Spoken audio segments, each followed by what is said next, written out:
দেই এতিয়াই মোৰ ভাল লাগিছে তই আহিলি যে তই নাথাকোতে একদম অকলশৰীয়া হৈ গৈছিলি জানো কৰবাত যাবলৈ চিন্তা কৰিব লগা হয় অকলে অকলে ভালো নালাগে নহয় পাৰ্টি চাৰ্টি কৰিব হ'লেও তই লগত থাকিলে মানে ভাল লাগে এতিয়া তই আহিলি নহয় এতিয়া তুই খুব পাৰ্টি কৰিম দেই অ পাহি সঁচাকে দেই মইতো ইমান দিন লগ পোৱা নাছিলো মোৰ একদম ভাল লগা নাছিলে কিন্তু তই কেনেকৈ গম পালি মই আহিলো আৰু ইয়াত আছো বুলি মইতো ফোন কৰিবলৈ মানে টাইমে নহয় জানো কালি ৰাতিপুৱা পালোহি তাৰপিছত ভাইটি আনিব যোৱা কথা আছিলে সিটো মোক আনিবলৈ নগ'লে এয়াৰপৰ্টৰ পৰা কৈছিলে কোনোবা বস্তু বুলি আনিবলৈ যাব পিছত মোৰ ইমান দেৰি হৈ গ'ল জানো মূৰামূৰিকৈ গৈ পিনে মই অফিচত পাইছোঁ কালি যদি অকণমান দেৰি হৈ যোৱা হ'লে মোৰ হাতৰ পৰা চান্সটো গুচিয়ে গ'ল হয় ভাগ্য ভাল আছিল কাৰণে পালোঁ এতিয়া তোক ফোন কৰিবলৈ ক'তনো সময় হৈছে বাৰু সেইবোৰ বাদ দে এতিয়া আহিলে যেতিয়া ক'ৰবালৈ ব'ল যাওঁ দুইজনী গৈ পিনে লাঞ্চ কৰি আহোঁগৈ কুহি সেইবোৰ পিছত হৈ থাকিব এই আছা তোৰ কাৰণে মই গিফ্ট এটা আনিছোঁ তাতে তই এতিয়া ইয়াত থাকিবি ন সেইকাৰণে ইয়াত তোৰ প্ৰয়োজন হোৱাকৈ মই গিফ্ট এটা আনিছোঁ কেনেকুৱা লাগিছে কবি দেই খালি এতিয়া খুলিব নালাগে গিফ্টটো এতিয়া থৈ দে বাৰু ব'ল তেতিয়াহ'লে তই আহিলি যেতিয়া আজি এটা পাৰ্টি হৈ যাওক এতিয়া গৈ লাঞ্চটো কৰি লওঁ তাৰপিছত ৰাতিলৈ মানে এফালে যাম দেই ব'ল এতিয়া যাওঁ ওলাই যাওঁ অ' থেংক ইউ ছ' মাছ পাহি কিন্তু তইনো মোৰ কাৰণে গিফ্ট কেলৈ আনিব লাগে একো ননাহ'লে হৈ যায় পিছে কিনো আছে ইয়াত মোৰ বাৰু ইয়াত লাগতিয়াল প্ৰয়োজনীয় হোৱা যিবোৰ বস্তু লাগে গোটেইবোৰ আছে গতিকে তই মোৰ কাৰণে একো নানিলেও হৈছিলে বাৰু হ'ব দে একো নাই তই আনিছ যেতিয়া ইউজ কৰিমেই মই থেংক ইউ ছ' মাছ পিছে এতিয়া ক'লৈ যাবি আকৌ তই আহিছ তাতে নতুনকৈ তই ঘৰ লৈছ সেইকাৰণে ভাবিলোঁ তই এতিয়া ইমান সোনকালে ইমানো বস্তু ক'ৰ পৰা গোটাবি মই মোৰ ফালৰ পৰা কিবা এটা দি দিওঁ সেইটো কাৰণে বাছ লৈ আহিলোঁ আৰু হ'ব দে এতিয়া আনিলোঁ তই ইউজ কৰিবি কিন্তু দেই ক'ত যাওঁ বাৰু তই ওলাচোন ক'ত যাওঁ সেইটো পিছত ভাবি থাকিম আগে ওলা ব'ল যাওঁ দেৰি কৰি নাথাকিবি আৰু আজি অকণমান দেৰিলৈকে থাকিম দেই বাহিৰত ইমান দিন হৈ গ'ল তই নাছিলি কাৰণে মই ক'তো যোৱাই নাছিলে এতিয়া তই আহিলি গতিকে আজি অকণমান দেৰিলৈকে থাকিম অ' আচ্ছা ঠিক আছে মই ইউজ কৰিম তই ইমান মৰমত দিছা আৰু মই ইউজ নকৰাকৈ থ'ম নেকি ঠিক আছে ব'ল যাওঁ আজি অকণমান দেৰিলৈকে থাকিম বাৰু বাহ হয় নেকি তাৰমানে তোৰ প্ৰথম দেখিয়ে একদম প্ৰেমত পৰি গ'লি নেকি বাৰু কোন আছিলে সেইটো তই চিনি পোৱা নাই ক'ত থাকে নাম কি কিবা এটাতো গম পাৱ চাগে তয়ো যে আৰু সুধি আছ মই কেনেকৈ জানিম আকৌ কোন হয় ক'ত থাকে নাম কি জাষ্ট এয়াৰপৰ্টত লগ পালোঁ আৰু সেই মানুহজন বেহুচ হৈ গৈছিলে সেইকাৰণে তেখেতৰ হেল্প কৰোঁতে তেওঁ আহি পালেহি তেওঁ চাগে এজন ডক্টৰে হয় মোৰতো তেনেকুৱাই লাগিলে আৰু লগ পালোঁ আৰু এয়াৰপৰ্টত লগ পাইছিলে এতিয়া তেওঁ ক'ত থাকে মই কি জানো নেক্সট টাইম আকৌ লগ পাম নে নাপাম ভগৱানেহে জানে সেইকাৰণে সেইটো বাদ দে সেইবোৰ বিষয়ে মই ইমান ভাবি থাকিবলৈ নাই আৰু বাৰু মোৰ যে এতিয়া ভোক লাগিছে কিবা এটা খাই লওঁগৈ নেকি অ' সেইটো কথা তই তাৰমানে সেই ল'ৰাটোৰ বিষয়ে একোৱেই নাজানো শুনি বেয়াই লাগি পায় প্ৰথম দেখাতেতো ভাল পোৱা হৈ গৈছিলে কিন্তু তাৰ বিষয়টো একো নাজানো আৰু লগো নাপাওঁ এনেকৈ হ'লে বেয়াই লাগে বাৰু বাদে একো নাই কি ঠিক ক'ব নোৱাৰি ন ভাগ্যত আছে যেতিয়া আকৌ লগ পায়ে যাব পাৰা ঠিক নাইতো গতিকে ইমান টেনশ্যন নল'বি দে ভোকটো মোৰো লাগিছে এতিয়া অলপ আগত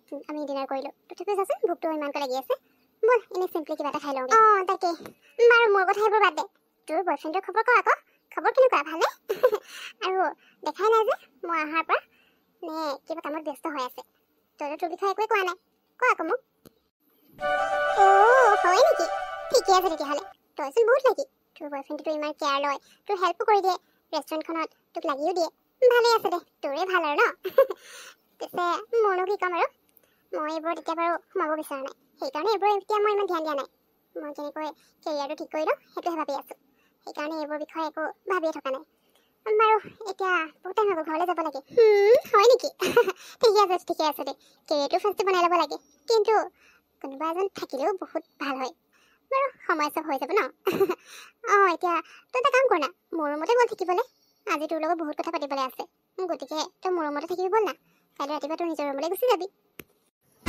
আৰে কি মানে এইবোৰ তই চকুৱে দেখি পোৱা নাই নেকি এনেকৈ চিধা আহিছে একেবাৰে খুন্দা মাৰি দিছা তোমাৰ কাৰণে আমাৰ এই খোৱা বস্তুখিনি পৰি থাকিলে পইচা আমাৰ এনেই গ'ল নহয় এতিয়া বিলটো পে' কৰা আমাৰ পইচা এনে যাব নোৱাৰে নহয় তোমাৰ কাৰণে এইখিনি পৰি থাকিলে আমাৰ খোৱাও নহ'ল এনেই আমাৰ পইচা গৈছে সোনকালে পে' কৰা আই এম চৰি মই দেখা নাছিলোঁ হঠাৎ খুন্দা মাৰি পালোঁ আই এম ৰিয়েলি চৰি প্লিজ বেয়া নাপাব ঠিক আছে হ'ব দিয়া মই তোমালোকৰ এইখিনিৰ পে' কৰি দিম কোৱা কিমান টকা পে' কৰিব লাগিব মই এতিয়াই দি দিছোঁ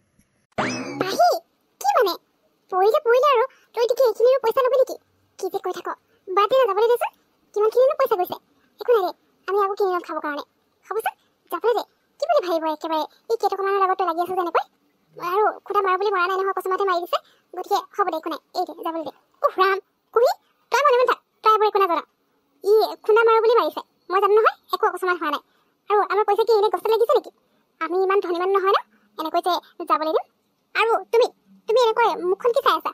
সোনকালে পে' কৰা। আমাৰ এই গোটেইখিনি বস্তু টোটেল 200 টকা হৈছে। তুমি এতিয়া 200 টকা পে' কৰা, নহ'লে কিন্তু ইয়াৰ পৰা যাবলৈ নিদিম। তোমাৰ লগ পাই ভাল লাগিল আৰু এতিয়াৰ পৰা তোমাৰ কামখিনি ভালকৈ কৰি যাবা। যদি কিবা প্ৰব্লেম হয় মইতো আছোৱে, মোক সুধি ল'বা। কিন্তু ডক্টৰ, মোৰ কাম কি হ'ব? মই মেডিকেল ফিল্ডত কি কাম কৰিম? মইতো সেইটো একো বুজিয়ে পোৱা নাই। গতিকে মই কি কৰিব লাগিব সেইখিনি আপুনি এবাৰ ভালকৈ কৈ দিলে মানে ভাল আছিলে। আচ্ছা তোমাৰ ফাৰ্ষ্ট কাম হ'ল তুমি আমাৰ মেডিকেলত যিখিনি পেচেণ্ট আহিব সকলোৰে ডিটেইলছখিনি তুমি এণ্ট্ৰি কৰি যাব লাগিব, কাৰো যাতে ডিটেইলছ এৰি নাযায়। আৰু লগতে ছেকেণ্ড কাম হ'ল আমাৰ মেডিকেলত কিছুমান পেচেণ্ট আছে যিসকলে নিজৰ ট্ৰিটমেণ্ট কৰাব বিচৰা নাই, যিসকল ডক্টৰ সেইটো ক্ষেত্ৰত বেষ্ট হয় তেওঁলোকে তেওঁলোকৰ ওচৰত ট্ৰিটমেণ্ট কৰাব নিবিচাৰে। তেওঁলোকৰ মানে এটাই ভয় থাকে যে সেই ডক্টৰ কেইজনে তেওঁলোকৰ ট্ৰিটমেণ্ট ভালকৈ কৰিব নোৱাৰিব। গতিকে তেনেকুৱা পেচেণ্টক তুমি বুজাব লাগিব আৰু তেওঁলোকক বুজাই মেলি ট্ৰিটমেণ্টৰ কাৰণে সাজু কৰাব লাগিব। বাছ সিমানেই কাম তোমাৰ। বাৰু আমাৰ ইয়াত এজন পেচেণ্ট আছে, তেওঁক আমি সকলোৱে বুজাব পৰা নাই, আমাৰ ইয়াৰ পৰা ট্ৰিটমেণ্ট কৰাব বিচৰা নাই আৰু আমি ভুল ট্ৰিটমেণ্ট কৰিছোঁ বুলি আমাৰ পৰা টকাও বিচাৰিছে। গতিকে তুমি এতিয়া ফাৰ্ষ্টে সেইটো কাম কৰিব লাগিব, তেখেতক কোনোমতে বুজাই মেলি ট্ৰিটমেণ্টৰ কাৰণে সাজু কৰাব লাগিব। তাৰ কাৰণে তেওঁৰ ডিটেইলছ ল'বলৈ তুমি ডক্টৰ গগৈৰ ওচৰলৈ গুচি যোৱা। ডক্টৰ গগৈৰ ওচৰত সকলো ডিটেইলছ আছে, তেখেতৰ পৰা তুমি লৈ ল'বা। ঠিক আছে ছাৰ, মই বুজি পালোঁ। এতিয়া তাৰমানে মই ডক্টৰ গগৈৰ ওচৰৰ পৰা সেই পেচেণ্টজনৰ সকলো ডিটেইলছখিনি ল'ম আৰু পেচেণ্টজনৰ লগত মই কথা পাতিব লাগিব। তাৰপিছত পেচেণ্টজনে কি ইনফৰ্মেশ্যন দিছে মোক সেইখিনি আপোনাক মই ছাবমিট কৰিব লাগিব। ঠিক আছে ছাৰ, মই তেতিয়াহ'লে এতিয়াৰ পৰা কামত লাগি যাম। মই গৈ ডক্টৰ গগৈ লগ কৰি লওঁগৈ। তুমি এতিয়া সেইটোৱে কৰিব লাগিব। ঠিক আছে, এতিয়া তুমি যোৱা, গৈ পিনে তেওঁৰ পৰা ডিটেইলছখিনি লৈ ডিছকাছ কৰি লোৱা আৰু চামাৰিটো মোক ছাবমিট কৰি দিবা। হেল্ল' ডক্টৰ গগৈ, মোক এমডি ছাৰে আপোনাৰ ওচৰত পঠিয়াইছে পেচেণ্ট এজনৰ ডিটেইলছ দিবৰ কাৰণে। আৰে তোমাকতো কালি লগ পাইছিলোঁ। কালি কেতিয়া লগ পালোঁ? কোন হয় তুমি? মইতো তোমাক চিনি পোৱা নাই আৰু ইয়াত কি কাম আছে? একো নাই লগ নাপাব পাৰে, আপুনি নহয় চাগে। মোক ইয়াত এমডি ছাৰে পঠিয়াইছে আপোনাৰ পৰা পেচেণ্ট এজনৰ ডিটেইলছখিনি লৈ ল'ব কৈছে। গতিকে আপুনি মোক দিবনে এতিয়া? ডক্টৰ গগৈ এতিয়া ইয়াত নাই, তেওঁ অকণমান বাহিৰত গৈছে। আহিলে মানে আপুনি তেওঁক লগ কৰি ডিটেইলছখিনি লৈ ল'ব। কি মানে এয়া কি আছিলে? বাহিৰতো দুৱাৰত লিখাই আছে ডক্টৰ গগৈ বুলি। এইটোতো ডক্টৰ গগৈৰে অফিচ হয়। এওঁ যদি ডক্টৰ গগৈ নহয় তেতিয়াহ'লে ইয়াত কি কৰি আছিলে? আৰু ডক্টৰ গগৈ ক'লে গ'ল? এমডি ছাৰেতো কৈছিলে ইয়াতে লগ পাম বুলি, কিন্তু এতিয়া এখেতে ক'লে যে ইয়াত নাই বুলি। ক'লৈ গ'লনো ডিউটি টাইমত? এতিয়া মই কি ইয়াত এনেকৈ ৰৈ থাকিম নেকি? বাহিৰত ৰৈ থকাই ভাল হ'ব। তেওঁ আহিলে মানে তেতিয়া বাহিৰতে লগ কৰি ল'ম। এনেকৈ ভিতৰত সোমাই থাকিলে কিবাহে লাগিব আৰু। যাওঁ বাহিৰতে।